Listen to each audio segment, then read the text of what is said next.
خداوندا تیرا بندہ وہ دنیا چھوڑ آیا ہوں، بدن سے روح اور سانسوں کے رشتے توڑ آیا ہوں، خداوندا تیرا بندہ وہ دنیا چھوڑ آیا ہوں۔ بسم اللہ الرحمن الرحیم۔ ہماری بہت بڑی خوش قسمتی ہے کہ ہمارے ساتھ سید یوسف بادشاہ حسینی صاحب موجود ہیں۔ پہلے تو حسین صاحب اقصی آواز کی طرف سے آپ کو اس خصوصی نشست میں بہت بہت خوش آمدید۔ تعارف حاصل کرنا چاہیں گے آپ کا؟ نام تو آپ نے خود ہی فرما دیا ہے، سید یوسف بادشاہ حسینی۔ میرا وطن ہے حیدرآباد دکن، اور میری تاریخ پیدائش ہے 12 نومبر سن 1927 12 نومبر 1927۔ میرے والد گورنمنٹ سروس میں تھے۔ ہم لوگوں کا تعلق دراصل مشائخ خاندان سے، جہاں پیری مریدی ہوتی ہے، اسی لیے وہ میرے نام میں آپ نے سید یوسف بادشاہ اتنا لمبا نام دیکھا سب نے، ورنہ نام اتنے لمبے ہوتے نہیں ہیں۔ یہ میرے نام میں میرے دادا کا نام بھی شریک ہے، بادشاہ حسینی ان کا نام تھا، میرا نام یوسف تھا۔ میرے والد کا خیال تھا کہ وہ مجھے اپنی جگہ خلافت عطا فرمائیں گے اور میں سلسلہ مشائخی جاری رکھوں گا، لیکن اللہ تعالیٰ نے مجھے ایک اور راستے پر ڈال دیا۔ جس راستے پر میں چل پڑا اس میں مشائخی کی گنجائش نہیں تھی۔ اللہ کا شکر ہے، بہرحال اس تعلق سے نسبت تو مجھے حاصل ہے۔ ابتدائی تعلیم گھر پر ہوئی، بہت چھوٹی عمر میں والدہ کا انتقال ہو گیا۔ پھر 1939 میں جب میں 11 سال کا تھا، میرے والد کا بھی انتقال ہو گیا۔ میرے بڑے بھائی جو مجھ سے صرف 2 سال بڑے تھے، 4 سال بڑے تھے، انہوں نے ہماری پرورش کی، اور اللہ تعالیٰ ان کی قبر کو نور سے بھر دے۔ انہوں نے ہم لوگوں کو اس قابل کیا کہ ہم آج آپ لوگوں کے درمیان بیٹھے ہوئے ہیں۔ میٹرک پاس کرنے کے بعد سن 52 میں ہم پاکستان شفٹ ہو گئے۔ 52 سے پہلے میں جب 8ویں جماعت میں تھا، میں تعلیم چھوڑ کر بامبے چلا گیا تھا۔ 2 سال میں نے وہاں ضائع کیے۔ بہرحال وہ دور ایسا تھا، بہت نوعمری تھی۔ بعض فلم اس زمانے میں چلے تھے جس میں نوعمر بچے کام کرتے تھے، اور لوگوں کو بڑا اشتیاق تھا کہ جی وہ یوسف بادشاہ تم بھی بالکل اس بچے کی طرح ہو۔ بہرحال اللہ تعالیٰ نے اس راستے پر زیادہ دور جانے سے مجھے محفوظ رکھا، اور میں اللہ کے فضل سے واپس آ گیا۔ پاکستان آنے کے بعد میں نے سن 53 میں پہلے تو اردو کالج میں داخلہ لیا، گورنمنٹ سروس میں چلا گیا، فوڈ ڈپارٹمنٹ میں میں کلرک بھرتی ہو گیا، اور چلتا رہا سلسلہ، نہ کسی سے سفارش لینا، نہ کسی سے سفارش کرنا، وہ سلسلہ چلتا رہا آخر وقت تک۔ اور اسی کے ساتھ ساتھ آپ نے اپنی تعلیم جو تھی گریجویشن، یہ بھی؟ تعلیم کے لیے تو کچھ کیا ہی نہیں، یہ تو اللہ کا کرم ہے۔ یہ حقیقت یہ ہے کہ مجھے قرآن شریف میں نے 5 سال کی عمر تک ایک عرب صاحب سے پڑھا تھا، 5-6 سال کی عمر میں 5 پارے پڑھے تھے۔ اس کے بعد وہ دور ختم ہو گیا۔ اس کے بعد میں پھر موقع ہی نہیں ہوا کہ قرآن شریف پڑھوں، حتیٰ کہ میں میٹرک کا امتحان بھی دے دیا۔ میرے بڑے بھائی صاحب نے ایک مرتبہ تانا دیا کہ جس کی اردو اچھی ہوتی ہے وہ قرآن آسانی سے پڑھ سکتا ہے، اس کی اردو اچھی ہے نالائق ہے، پڑھتا نہیں ہوا، قرآن نہیں پڑھتا۔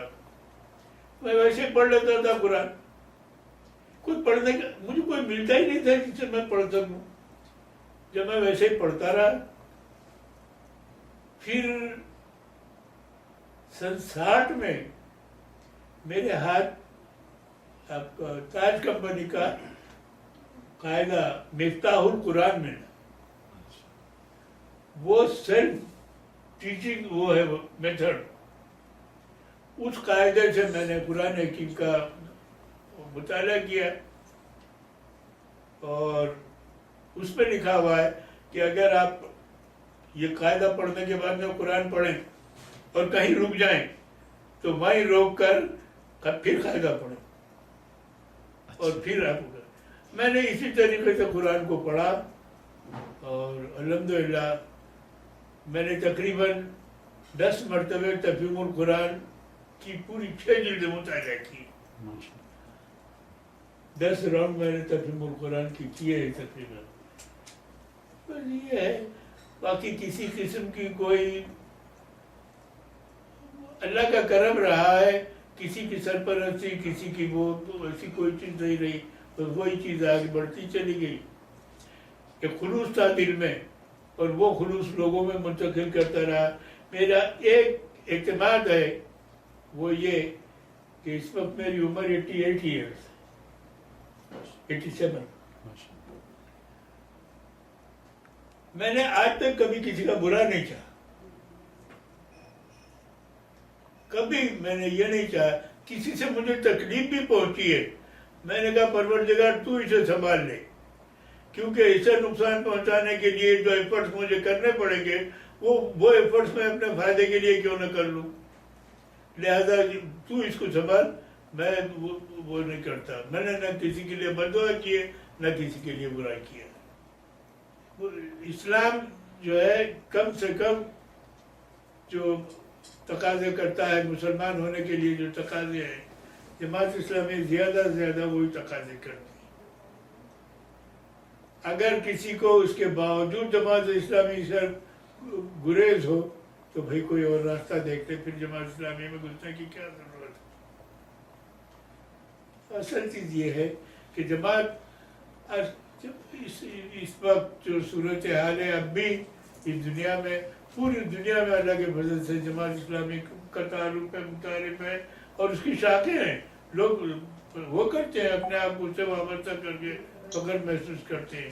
اللہ تعالیٰ آپ لوگوں سب کو اس کا اجر عطا فرمائے. آمین. مجھے آپ لوگوں میں یہ اشتیاق دیکھ کر بڑی خوشی ہوئی ہے اور میری خواہش ہے کہ آپ جو یہاں ایک لحاظ سے مرفع اور حال زندگی گزار رہے ہیں اور آپ ہی کے ذریعے سے وہاں بھی خیر و برکت ہے اللہ کے فضل سے، تو ساتھ ہی ساتھ اپنے اعزاء اور اشتبا یہاں آپ جہاں یہاں رہتے ہوئے آپ اپنے آپ کو مثالی طور پر مسلمان بنانے کی کوشش کریں. اپنا تعلق اللہ سے مضبوط کریں. وہ میں پچھلے دنوں بات ہوئی تھی تو میں نے کہا تھا کہ ہمارا خیال تھا کہ جو لوگ سعودی عرب جاتے ہیں نوکری کے لیے وہ بیک وقت 2 فائدے اٹھا دیں. ایک تو نوکری سے تنخواہ مل جاتی ہے، نوکری ملتی ہے. دوسری چیز یہ ہے کہ وہ نیکی کے ماحول میں ہوتے ہیں، اس میں ان کو جو ہے نیکیاں نصیب ہوتی ہیں. لیکن یہاں آ کر میں نے محسوس کیا کہ بہرحال ماحول ہوتا ہے، اس میں کوشش کریں. بلا شبہ بڑا مبارک ماحول ہے. میں کل ہم لوگ اس میں گئے تھے، مکہ گئے تھے، تو وہاں میں نے دیکھا وہاں غسل نہیں دکھائی دیتا، نور برستا. اب اس سے استفادہ کرنا آپ کا کام ہے. استفادے کی زیادہ سے زیادہ کوشش کریں اور اپنے ماں کے جو احباب اور اقربا ہیں ان کو زیادہ سے زیادہ اس طرف توجہ دلائیں کہ وہ دین کو قبول کرنے کی کوشش کریں. جو مدد آپ لوگ کرتے ہیں اس کا صلہ تو آپ لوگوں کو اللہ دے گا. بس وآخر دعوانا الحمدللہ رب العالمین.